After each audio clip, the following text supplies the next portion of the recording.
can enter the helicopter from trim speed, or you can do it by knocking the glider into a parachutal stall, then getting it to spin. From trim speed, the challenge is you start out with some oscillation, but the easier side of it is you don't have to have the perfect feel to get your glider perfectly parachutal before you start, which is an art in itself.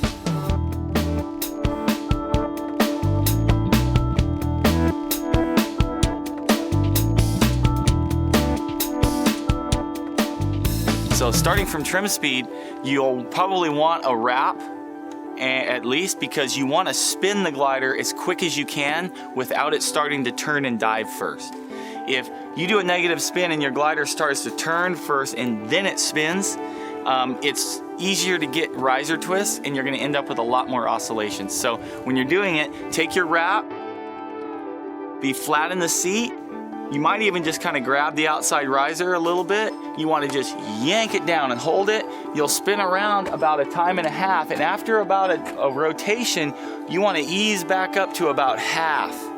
Where if you're looking at the glider, which is what I do during the whole process, you'll see that you're still pulling enough to keep the glider spinning, but not so much that it's pulling the trailing edge under on the side that's spinning backwards.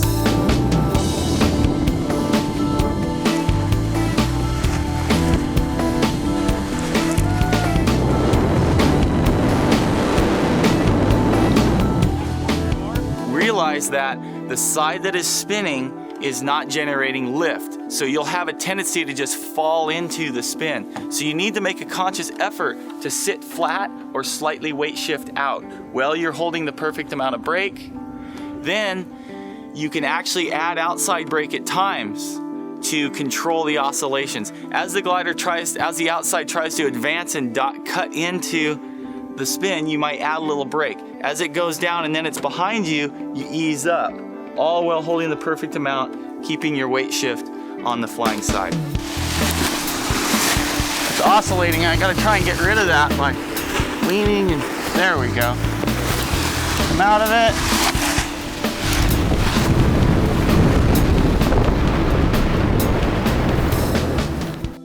A lot easier said than done. However, once you get it in, when you're ready to come out, the most efficient way to exit a spin is to add outside brake and release. As the side you release moves forward, check that side as it moves, and then as you start to swing under, release. You add outside brake smoothly according to how fast the outside wing is going. So what I do is I make a judgment on how much outside brake I release the inside and focus on the inside that was spinning backwards, and when it does grab and start to shoot forward, I'm coming back to that brake too, checking it, and as soon as it stops and I start to swing, I release.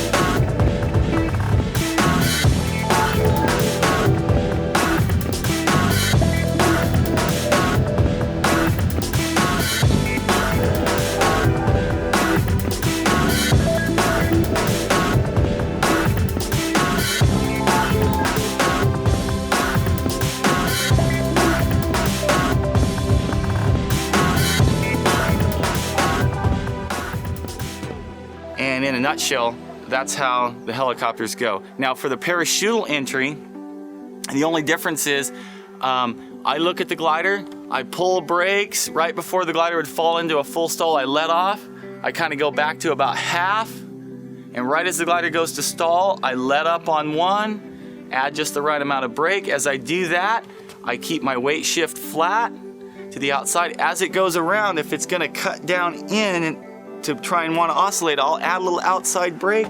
Then as it's behind me, I let it off, and you're just doing little minor things, keeping the glider just right, keeping that weight shift to the fast side, all while pulling just the perfect amount of brake. When you're ready to exit there again, add outside brake, release. When the outside you release moves forward, you're coming back to it, then hands up as you swing under. If you are getting problems releasing or coming out of a spin, then you can pull it into a full stall enough to where the tips crunch in and behind and then ease up until the glider opens up and gets a little more overhead, and then release. Check it if you need to, hands up as you swing under, as a normal full stall procedure. The problem with full stalling out of spins and helicopters is the stall burns up a lot of altitude. You'll drop 100, 150 feet easy more at the end if you stall out of your spins. So we don't like to do that. When we stall out of a spin, it's a cop-out. We only doing it because we can't exit the spin properly, which we're ashamed of, okay? So realize that, yeah, you can stall out of this stuff, but we only do it if we're in over our head, or maybe if we're into it for the fun of it. Negative spin.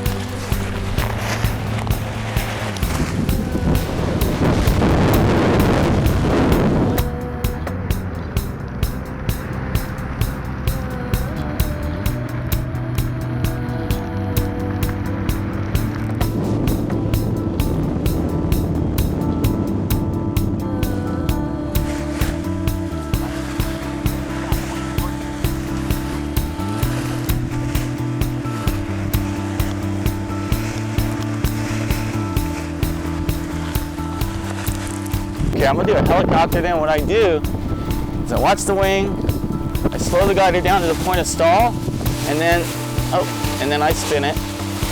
And you've got to get your weight correct. Lean out for me, and that's pretty much it. You're putting some brake on at times. You come out of it, let off, check it, hands up as you spin. Get back into the wind, good heading.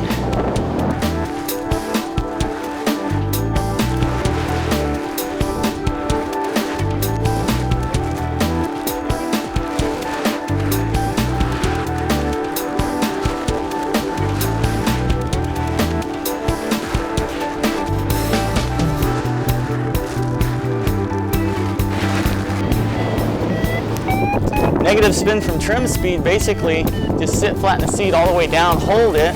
I guess I was holding the riser a little bit. You can release, check it.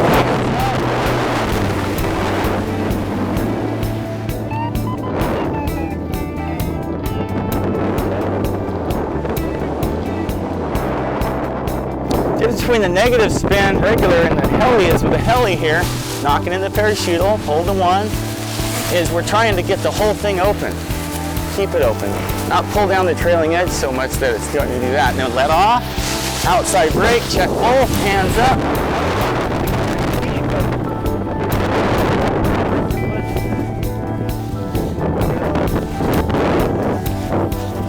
Pull outside brake, get my weight shift proper.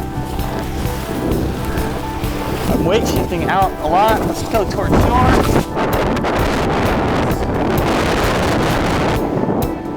So again, with a negative spin trim, you're holding it all the way down to see the deflation part. When it moves out front there, it's ready to exit. Oh, check it.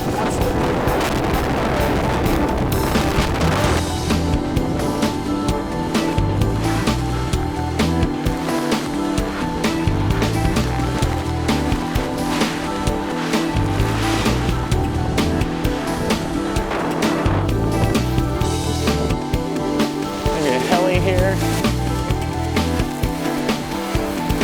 Look towards shore, we want to exit.